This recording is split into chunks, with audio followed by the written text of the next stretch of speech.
which was doing great stuff, and a lot of their creatives were going on to Clip Time. So I mean, in the mid-90s, I set it off. Yeah, I'd love the scholarship, but wow. So he wrote me back, and he said, Dave, love your book. Please return it as is. Neil Lionwall was the creative director. I want him to see it. Good luck with your interview. So I actually had an interview, and they didn't have a position. They gave, scholarship to actually a woman who I worked with, who was a creative assistant, but she was a creative assistant for years afterwards, and at least I got the job interview. So a little bit of initiative. Now I'd taken the same, mailer, I'd sent it to another agency, and it turns out that after interning at the Martin agency, this guy had seen me in the halls, and he was now president of an agency in Philadelphia. He's like, thanks for your very creative mailing. It certainly got our attention. Please give my assistant a call. And when I got in, he's like, I worked at the Martin agency when your team won the competition. This was another guy. Once, here's something that my uncle told me, and my uncle's like, the guy with networking advice. He was like, when you finally land at a place after college and you finally get your business cards and you finally get access to some stationery, write people, everybody that you interviewed with, how much you appreciated their help and how much you'd like to work with them in the future. Because Lord knows you're going to be calling them in a year when you want your first raise. So this was a guy in that who I thought was about as charming as can be, just really charismatic. His name was Mitch Orphis, and he was the head of JWT Direct. And I wrote him a 2-page handwritten note on my gray stationery, and it turns out that he used to be a higher up at Gray. So he wrote me back, and there are my 2 pages. He wrote me back, Dave Holloway, one of the nicest letters I've ever received. Good luck to you. I'm sure we'll cross paths again. And I still have great affection for the folks at Gray. Let's keep in touch.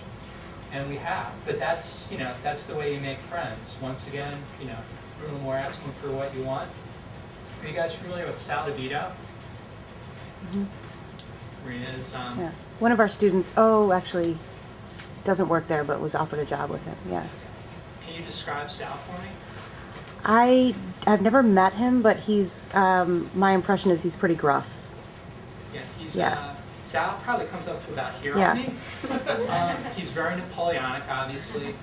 He's worked at some great shops. He's a legendary art director, and he's just like, Jeff and I were talking about, like Ed McCabe, would write these really fuck you oriented headlines. Like everything Sal does has a lot of attitude to it.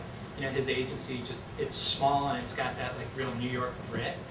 And everybody wants to take Sal's class at the School of Visual Arts. He teaches, and it's like it's like some gift from the heavens if you can get into his class. Where he like I said, did I say he's this tall? He's like this tall. He lords over it, and basically everybody goes up to the wall, silently puts up the 3 best ads. And then Sal holds, and he'd be happy if you heard me saying this. It's not like and I get so proud. It's like boot camp. But then he goes through the ads, and what happens is he tears them down, and he tells you why he's tearing them down. And if it's a decent ad, like one that probably only a couple ads make it this far, he like leaves it up, maybe propped up against the wall. And if he really hates it, I was actually in class once, and it happens. He takes out a lighter. He rips it off the wall, and I was on the 8th floor, so we're in Midtown Manhattan. He lights this ad, this little thin paper. It's like, I never want to be insulted with something of this caliber again. And we walk across, open the window, and let it go. And see this flaming ad going. Like, of course, because they're probably never saw her. But big creator act go no. And I closed the catalog to get into so, in the afternoon. I'd be in this guy's class now, I have to wait another 6 months. So he was looking at me, I went to his agent, Dave Holloway. I've been class, they won't let, if I was down, I'm paying a real bad agency. But, I was like, and they're like, work at Greater Act, I can spend a couple of hours. All right, we'll get him. So I'm like, I want to be in your, and he scribbled it, and he said, go take this, to the admissions office to let you into my class. So by now, like I'd been calling so much to SVA that they knew my voice, so I walked in, I'm like, hi, I'm Dave Holloway. They're like, not again, his class is closed. I'm like, no, motherfuckers, it's okay. I'm like, oh my God, he actually did that for you. I'm like, fuck yeah, it's 6:30 to 9:30, bitches. So that was that. And from there, my book got a lot better. And actually, I got some offers in New York, but decided to go to the Creative Circus to, improve even more. But that's just, taking a little bit of initiative. Once again, asking for what you want. Let's see. Oh, we're talking, was it Jesse? We were talking about Curtis Clarkson. So Curtis has CMYK. You guys all subscribe and bribe Curtis to get in there, right? He was a speaker recently. Really? Yeah, and he says hi. Well, I say hi back. Yeah. All right. So I got to know Kurt when I was at the circus because years ago, Fallon was doing a campaign. It was done by a Swedish team. It was for Miller Beer or Miller Light. I guess it was for Miller Time. Do you remember it was Dick, the famous creative director? Look it up on like YouTube, see if you can find it. It's probably from like 96, 97. But this Swedish team was doing this beautifully fucked up stuff with this, creative director, Dick, who talked about the strange things that go on at Miller Time.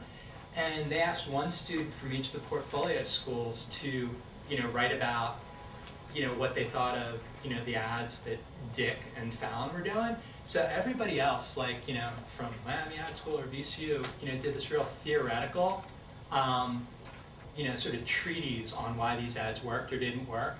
And I just wrote back, well, me and my friend Dick have been getting drunk in the woods after school since 6th grade. And, Dick doesn't give a fuck if you like his ads or not, because if you get them, you're cool, and like that's what Miller Time's all about. So like everybody else in CMYK was published, like this very, like straightforward stuff, and then it's like me and my friend Dick have been getting drunk, and like from then, like me and Curtis were friends. Like I would always, be asked for quotes, in CMYK. So when I went out to Robert and Hogshead in Venice Beach with my partner, first job out of the circus. Our office was right next to Joe Pytka, the famous director who did a ton of the Michael Jordan stuff for Nike, and he had done the movie Space Jam. I mean, he was the director that you wanted to use.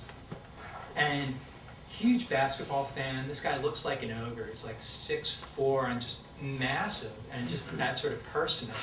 So I would see him shooting baskets by himself every night when I was walking home from work. So I thought, what, I can land an interview with Pytka, probably kick his ass in basketball because I have game, and get a 2-page spread in CMYK. So I actually wrote Curtis, and I said, my partner and I, just moved out to LA, right into Pytka, and we actually were at a restaurant. Another funny story, because it's LA, we were presented to our two bosses at lunch. They took us to lunch so we could actually eat a round, square meal next to us. And like he was partner, so hey John, our two bosses were, right in front of us. Like, did you know Bull Pullman's like right there, all of us? And he's like, oh, good man, it's kind of funny. So we got to meet a movie.